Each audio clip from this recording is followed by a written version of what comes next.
So everyone, it's February. I thought I was going to do just a little bit of a walkthrough of my smaller and younger plants and see and just kind of see how everything's doing. And around this time of the year of winter is when, if there was any kind of damage from the cold, I'm talking about cold damage, is when I'll see it. If it was leaf damage from cold branches or anything like that, it's when I usually see it. Then after, like, once we kind of get towards February and then past February, then the concern becomes more of like fungal damage, like root rot and stuff, any kind of infection in branches.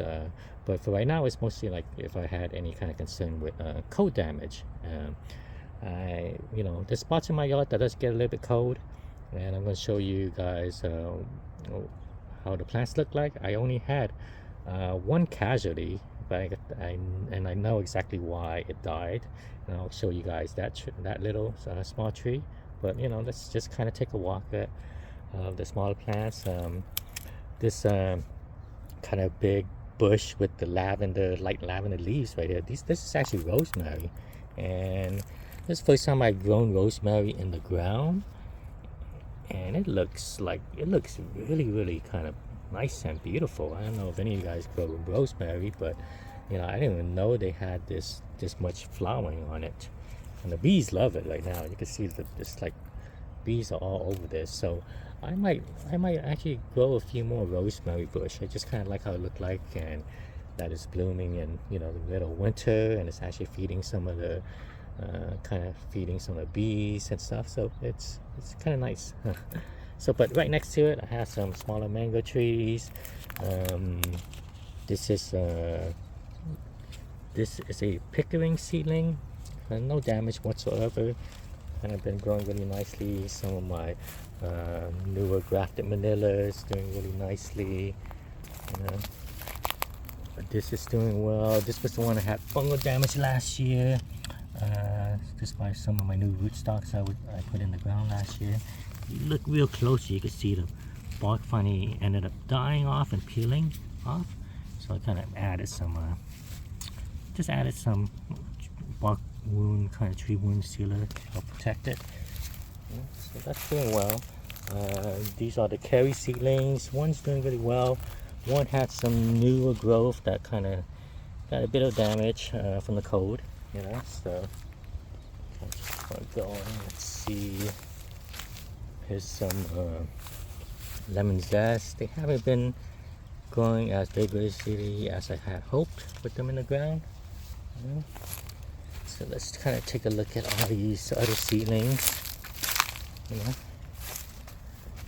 Everything's doing really well. The potted trees are doing really well. There's a bit of yellowing on it, but I'm not too concerned. Most of this yellowing picks back up once we get into better weather. So I'm not really too concerned about some of the yellowing in winter, and I don't want to be. I don't like fertilizing in winter in terms of mangoes and like seedlings and stuff like that. If it's a more mature kind of tree or different type of fruit trees, yes, but the mangoes I tend to just leave alone in winter. I'm not trying to fertilize anything or trying to compensate for it. I think most of it again is just due to the cold air. So everything looking well. This is a guava Saint Alone. There's like 2 trunks there. It's doing pretty well, but the gophers keep on trying to dig around this area. So let's see. So this is some of my grafted trees that's blooming.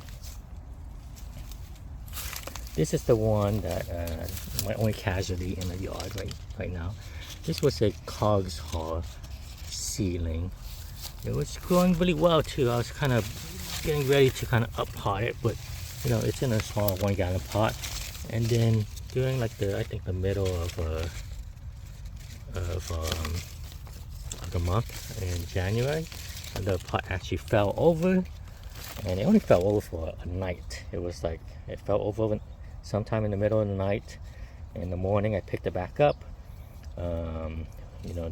Didn't look like there was any damage or anything like that, but within the next kind of like 3 days or so, it started showing damage, and then it started dying back. And I'm sure it's because when it fell over, it's hitting the ground. I tell you guys, there are certain spots in my yard that gets very cold, and especially like when you go down to like, you know, like a couple inches off the ground. So I think that pretty much damaged and kind of maybe killed. I don't know if it'll come back. We'll see what happens. Maybe it will come back, but that's so far been the only casualty. The only casualty in the yard.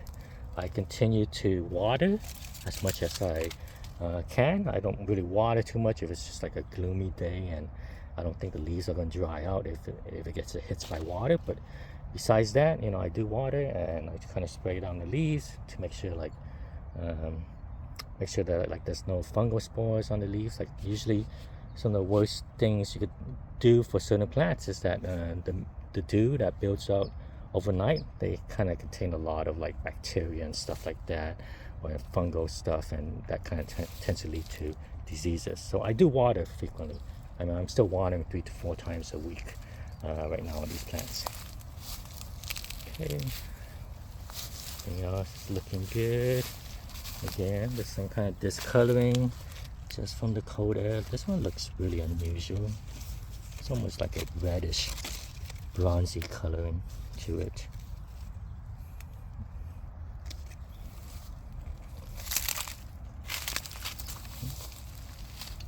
Let's see. This one's a sweet tart. I got some sweet tart here that's growing out. That's in the ground actually. That's in the ground. Some smaller grafted varieties. Some more seedlings. This one's I believe this one's a cotton candy right here. This one's actually in the ground. Some more smaller trees, some blooming, some in the pot. Lots of potted ones right here. Oh, let me see what I got here. This was some seedlings I put in the ground last year. This is actually a guava Saint Talon seedling. It's growing really nicely right now. You know, this is about like 4.5 foot tall or so. So let's see it. More down there. Yeah. So just kind of keep on going to see what else. There's another sweet tart seedling that's in the ground. Doing really well.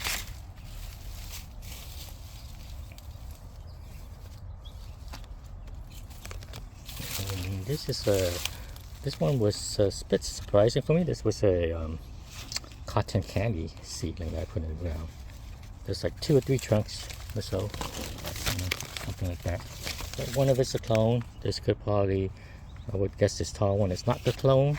And I would guess the smaller one, there's a more likely chance that it is the clone.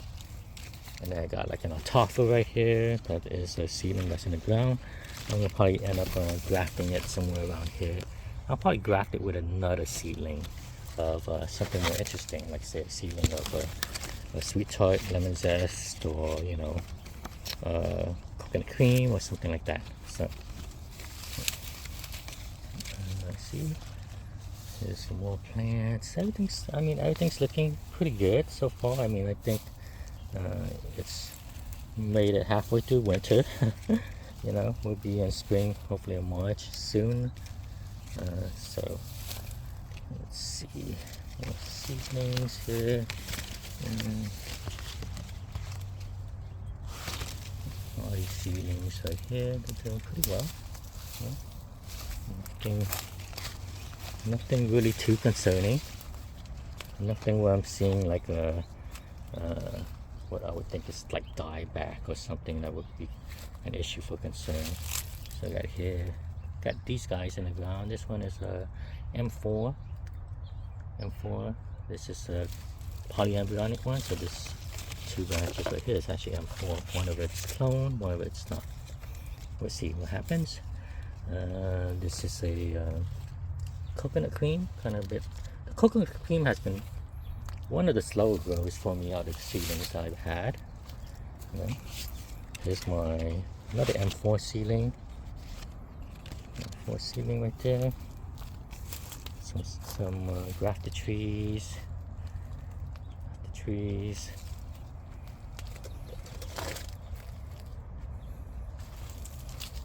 Here's another coconut cream seedling that's in the ground. Hopefully it'll be fine this winter, and then do some good growing next year. Didn't really grow that much this year. Okay, I mean that's about it. That's about that's about lots of the seedlings I kind of have going on. That's kind of out in the open and stuff like that. So so far not much damage of anything. Just that one cogswallop seedling that kind of didn't make it because it fell over. But everything else is looking pretty good so far. All right, thanks.